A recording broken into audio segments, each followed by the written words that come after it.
Movie की starting होती है और हमें विभूति और चिरौंजी नाम के दो भाई दिखाए जाते हैं जो कि पेशे से तांत्रिक थे। और वो एक घर में गुड्डी नाम की लड़की के अंदर से आत्मा भगाने आए होते हैं। गुड्डी के परिवार वाले बताते हैं कि उसके अंदर उसके दादाजी की आत्मा आ गई है। विभूति और चिरौंजी गुड्डी के रूम में जाते हैं तो देखते हैं कि गुड्डी भूतों की तरह अलमारी के ऊपर चढ़ी हुई है।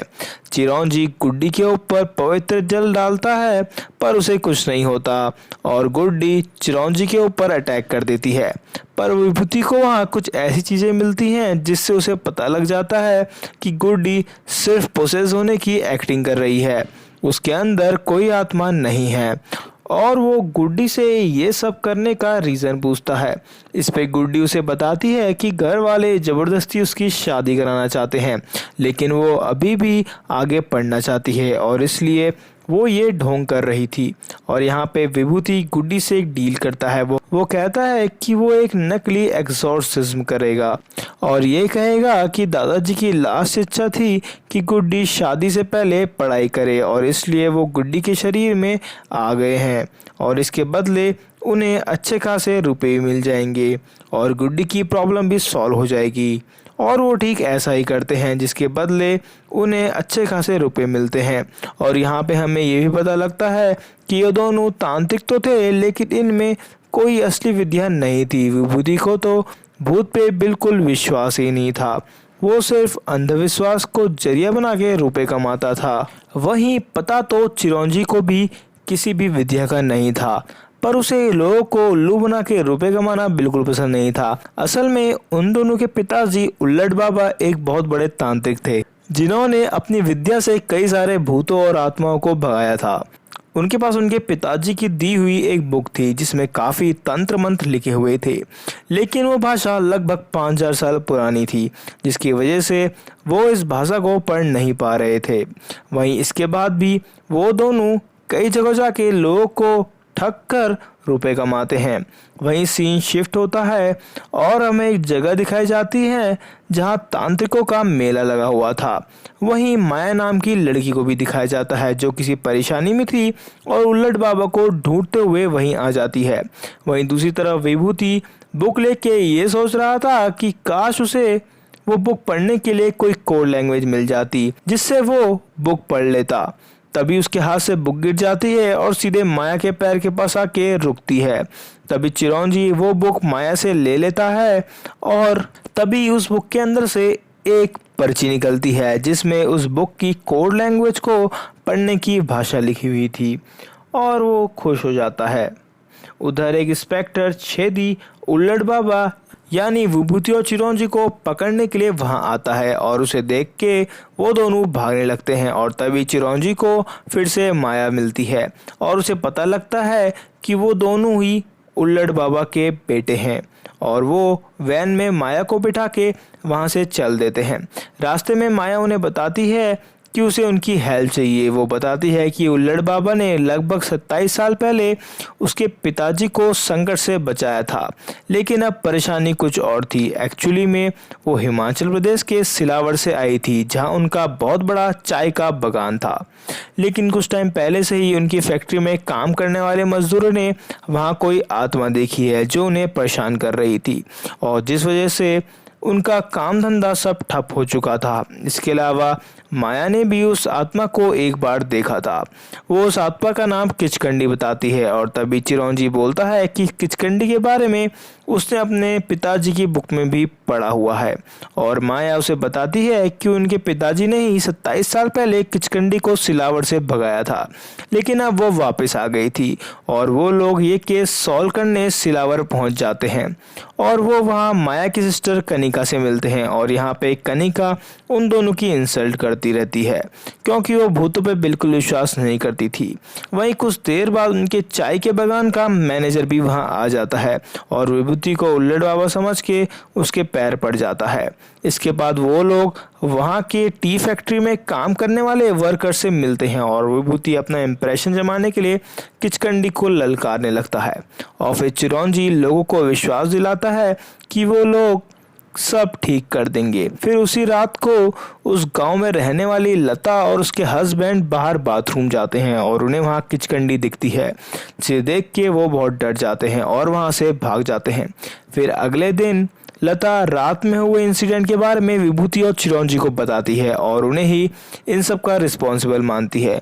पर विभूति फिर से उन गांव वालों को झूठी दिलासा देते हुए उन्हें मोटिवेट करके वापस काम पे लौटने के लिए कहता है और फिर चिरंजी गांव वालों से किचकंडी के बारे में इंक्वायरी करने लगता है, पर उसको उसके बारे में कुछ खास जानकारी नहीं मिलती। फिर नेक्स्ट डे गांव के बच्चे विभूति और चिरंजी की गाड़ी देख रहे होते हैं और तभी विभूति उन्हें डरा के वहां से भगा देता है, पर एक छोटी बच्ची जिसका नाम तितली होता है वो उससे नहीं डरती। तभी विभूति को इंस्पेक्टर छेदी का कॉल आता है और विभूति उसे डांट के कॉल कट कर देता है, पर जैसे ही वो तितली की तरफ देखता है तो वो वहाँ नहीं होती। वही माया और चिरंजी अपने पिताजी की फोटोग्राफ देख रहा था। वहीं चिरंजी अपने डैड की एक पुरानी फोटोग्राफ देख रहा था, पर तभी माया वहां आती है और उस फोटोग्राफ में शंटू नाम के एक आदमी को नोटिस करती है। वो कहती है कि ये शायद किचकंडी के बारे में कुछ बता पाए और फिर दोनों भाई शंटू से मिलने चले जाते हैं। फिर शंटू उन्हें बताता है कि 30 साल पहले उसकी वाइफ को किचकंडी ने पोसेस कर लिया था और तभी उल्लड़ बाबा वहां आए थे, जिन्होंने किचकंडी की आत्मा को पकड़ के एक मटके में बंद कर दिया था और उस इंसिडेंट में शंटू की दोनों आंखें भी चली गई थी, जो कि चिमकांडी ने नोच ली थी। उल्लड़ बाबा ने वो मटका उस जंगल के बीचों बीच एक पेड़ के अंदर रखा था। फिर विभूति और चिरंजी उस मटके को ढूंढने जाते हैं और चिरंजी को मटका वहां मिल भी जाता है, पर वो मटका अभी भी पहले की तरह सेफ था, मतलब उसमें किचकंडी की आत्मा अभी भी कैद थी। चिरंजी बोलता है कि अगर किचकंडी इसमें कैद है तो बाहर गांव वालों को कौर परेशान कर रहा है, लेकिन विभूति बोलता है कि उनके फादर उल्लड़ बाबा फ्रॉड थे और उन्होंने भी लोगों को किचकंडी के नाम से उल्लू बनाया था और वो मटका फोड़ देता है जिसमें से एक हड्डी निकलती है, पर वहां कोई किचकंडी नहीं आती। विभूति वो हड्डी फेंक देता है और वो कहता है उनके पिताजी भी उसकी तरह ही फ्रॉड थे। वो दोनों वहां से चले जाते हैं। फिर नेक्स्ट सीन में माया का डॉग वो किचकंडी की हड्डी लेके उसके पास आ जाता है और फिर बेड के नीचे घुस जाता है। वहीं चिरंजी अपने फादर की बुक पढ़ता है और कहता है कि अगर किसी मरे हुए की आत्मा को शांति ना मिले तो किचकंडी बन जाती है। वहीं माया का बेड अचानक से बहुत जोर जोर से हिलने लगता है।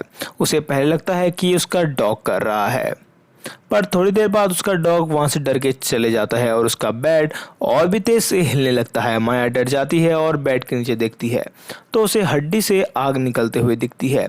फिर नेक्स्ट सीन में माया ये सब बाकी लोगों को बताती है और चेक करने के लिए चिरंजी और विभूति माया के रूम में जाते हैं।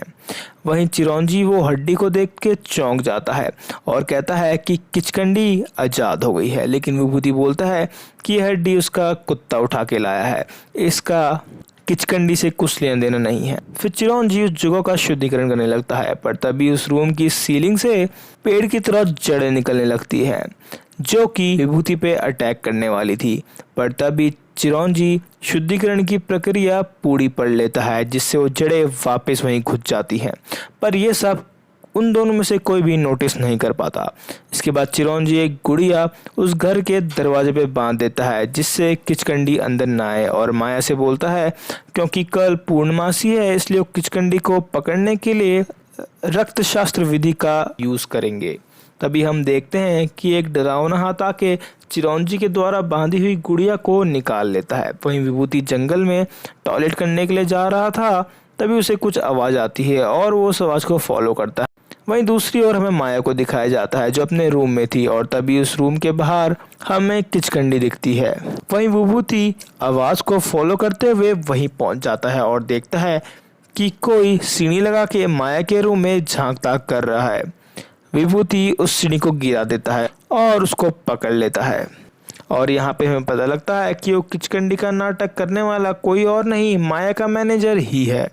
और फिर मैनेजर उसे बताता है कि वो ये सब कनिका के कहने पे कर रहा था ताकि गांव वाले ये देखें और गांव छोड़ के चले जाएं। और कनिका चाहती थी कि माया और वो यहाँ छोड़ के लंदन चले जाएं। तभी कनिका भी वहाँ आ जाती है और क्योंकि विभूति को पूरी सच्चाई का पता लग गया था इसलिए वो कनिका से डील करता है और कहता है कि वो कनिका की हेल्प करेगा, लंदन जाने में और इसके बदले वो उसे अच्छा खासे पैसे मांगता है, जिस पे कनिका तैयार हो जाती है। वहीं दूसरी तरफ माया को असली किचकंडी पोसेस कर लेती है। फिर अगली रात कनिका और विभूति दही में नींद की गोली मिक्स कर देते हैं और वो रिचुअल परफॉर्म होने से पहले चिरौंजी को वो दही पिला देते हैं और ये रिचुअल देखने के लिए पूरा गांव इकट्ठा होने लगता है। पर जैसे चिरौंजी मंत्र पढ़ता है उसे चक्कर आने लगते हैं। वहीं कनिका अपने मैनेजर और विभूति की हेल्प से लोगों को डरा देती है और चिरौंजी भी नींद की गोली की वजह से बेहोश हो जाता है, जिसपे विभूति बोलता है कि किचकंडी ने उसके भाई को मार दिया है और वो इतनी शक्तिशाली है कि वो लोग उसे पकड़ नहीं सकते और सबको गांव छोड़ के भागने के लिए कहता है और गांव के लोग भी अपना सामान बांध के वहां से भागने लगते हैं। वहीं हमें माया को दिखाया जाता है कि किचकंडी ने पूरी तरीके से प्रोसेस कर लिया है और वो अजीबोगरीब तरीके से सीढ़ी से नीचे गिर जाती है और तब भी उसकी आंखें लाल हो जाती है और मुंह बिगड़ने लग जाता है। वहीं विभूति का प्लान सक्सेस होने के बाद वो कनिका से अपने रुपए मांगता है, लेकिन कनिका उसे बातों में उलझाती है और वो चालाकी से पूरा प्लान फिर से रिपीट कर देती है कि कैसे उन्होंने चिरौंजी को नींद की गोली खिला के उसे बेहोश किया था और गांव के लोगों को वहां से भगा दिया था। पर तभी पीछे खड़ा हुआ चिरौंजी ये सब सुन लेता है। वो बहुत गुस्सा हो जाता है और विभूति का कॉलर पकड़ लेता है और तभी वहाँ इंस्पेक्टर छेदी भी आ जाता है, जो उन दोनों को पकड़ के वैन में ले जाता है और वो उन्हें बताता है कि उल्लड़ बाबा ने उसकी 12 साल की उम्र में ही बकरी के साथ शादी करवा दी थी और ये भी बोला था कि अगर उसे डर लगे तो वो बकरी की तरह आवाज़ निकाले और इसकी वजह से सब लोग छेदी पे हंसते थे और यही कारण था वो उन दोनों के पीछे पड़ा हुआ था। तभी विभूति छेदी का ध्यान भटका देता है, जिसकी वजह से उनकी गाड़ी एक पेड़ पे टकरा जाती है।